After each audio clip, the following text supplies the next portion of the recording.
नमस्कार, आप देख रहे हैं 4 PM बिहार और मैं हूं अभिषेक मिश्रा। बिहार में जैसे ही सत्ता परिवर्तन हुआ है, बिहार में जैसे ही बड़ा सियासी उलटफेर हुआ है, वैसे ही समीकरण बदले हैं और जाहिर तौर पर सियासी उलटफेर के बाद राजनीतिक समीकरणों का बदलना स्वाभाविक है। लेकिन कई दिलचस्प समीकरण बिहार की सियासत में नजर आ रहे हैं। कई बड़े सवाल, कई महत्वपूर्ण सवाल रोज पनप रहे हैं बिहार की सियासत को लेकर और खासकर 2024 के लोकसभा चुनाव को लेकर। तैयारियों के लिहाज से बहुत वक्त नहीं रह गया है 2024 के लोकसभा चुनाव में, और यही वजह है कि एक तरफ बिहार में जो सियासी उलटफेर हुआ है उसकी वजह से सियासी गहमागहमी है, तो दूसरी तरफ इस वजह से भी अफरा तफरी या गहमागहमी का माहौल है, क्योंकि 2024 में लोकसभा चुनाव है और उसकी तैयारी में बिहार के दोनों राजनीतिक खेमे एनडीए और महागठबंधन जुटा हुआ नजर आता है। आज ऐसे ही एक दिलचस्प समीकरण पर हम बात करने वाले हैं और दिलचस्प समीकरण यह है कि आखिरकार सबसे बड़ा दुश्मन कौन चिराग पासवान का, और चिराग पासवान एक महत्वपूर्ण फैक्टर साबित हो सकते हैं 2024 के लोकसभा चुनाव में। इस बार इसलिए जब बिहार की कई सियासी खबरों की बात हो रही है, बिहार में सियासी समीकरणों की बात होती है, तो चिराग पासवान का जिक्र जरूरी हो जाता है। चिराग पासवान से जुड़ी कई खबरें हमने आपको दिखाई हैं, लेकिन आज हम आपको बताने वाले हैं कि चिराग पासवान का सबसे बड़े दुश्मन कौन है, और इस बात पर बहुत कुछ निर्भर करता है 2024 के लोकसभा चुनाव में। तो एक तरफ उनके चाचा पशुपति कुमार पारस हैं, दूसरी तरफ बिहार के मुख्यमंत्री नीतीश कुमार हैं, और इन्हीं दोनों के बारे में ये सवाल है कि चिराग पासवान अपना सबसे बड़ा दुश्मन अपने चाचा पशुपति कुमार पारस को मानते हैं या सबसे बड़ा दुश्मन नीतीश कुमार को मानते हैं। और हमने कहा कि इससे बहुत कुछ तय होना है। क्या तय होना है वो हम आपको बता देते हैं।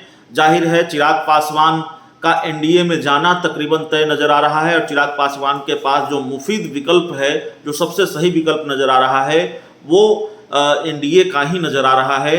बीजेपी के साथ उनकी दोस्ती हो सकती है, इसकी संभावना ज़्यादा है।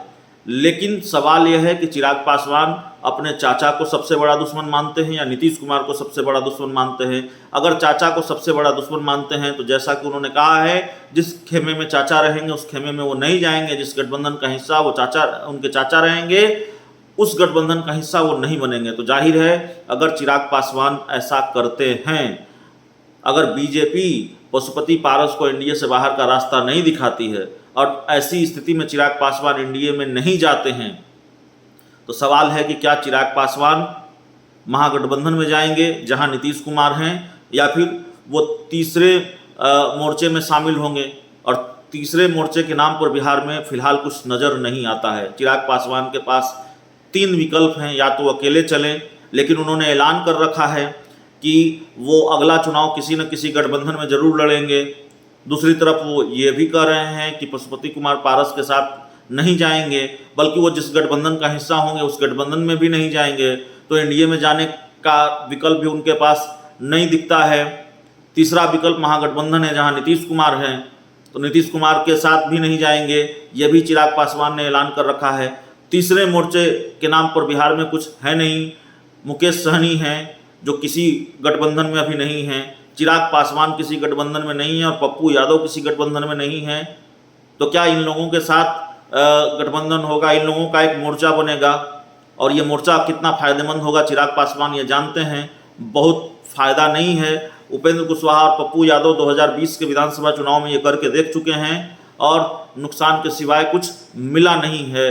तो जाहिर तौर पर किसी गठबंधन में जाना ही होगा, या एनडीए के साथ जाएं या महागठबंधन के साथ जाएं।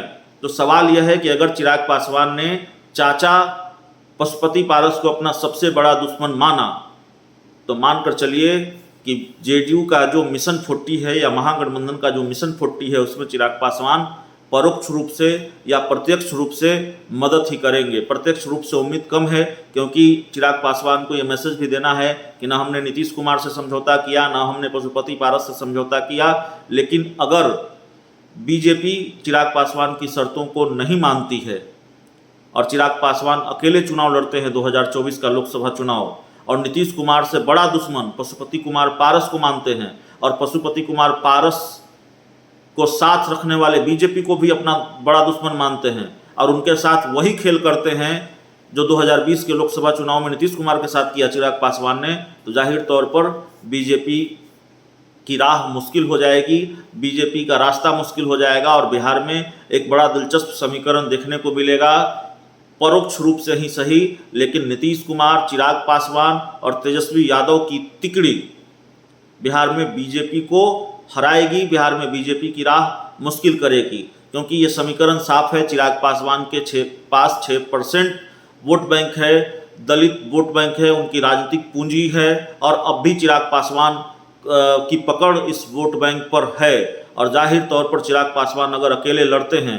या वैसी सीटों पर उम्मीदवार उतारते हैं जहां बीजेपी के उम्मीदवार हों, या वैसी सीटों पर उम्मीदवार उतारते हैं जहां पासवान वोटरों का दबदबा हो, दलित वोटरों का दबदबा हो, प्रभाव हो, और वहां दलित वोटर बहुत कुछ तय करते हों, तो जाहिर तौर पर चिराग पासवान बीजेपी के लिए बड़ी मुश्किल खड़ी कर देंगे बिहार में। और जेडीयू का जो प्लान है, जेडीयू के राष्ट्रीय अध्यक्ष ललन सिंह ने कह रखा है कि 40 सीटों पर हम बिहार, पश्चिम बंगाल और झारखंड की 40 सीटों पर बीजेपी को हरा देंगे तो हेमोपैथिक इलाज हो जाएगा। तो इस हेमोपैथिक इलाज में क्या चिराग पासवान नीतीश कुमार की परोक्ष रूप से मदद भी करेंगे, यह भी बड़ा सवाल है।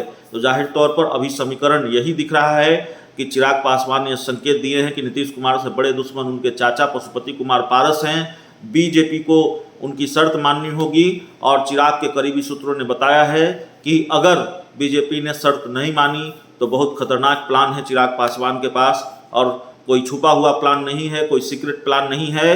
प्लान यही है कि बीजेपी ने अगर शर्त नहीं मानी तो फिर भारतीय जनता पार्टी को हराने के लिए कोई कसर 2024 के लोकसभा चुनाव में चिराग पासवान नहीं छोड़ेंगे। चक्रव्यूह तैयार किया जा रहा है, रोड मैप तैयार किया जा रहा है, प्लानिंग हो रही है। इस पूरी खबर में इतना ही, इस पूरी रिपोर्ट में इतना ही। बहुत बहुत धन्यवाद।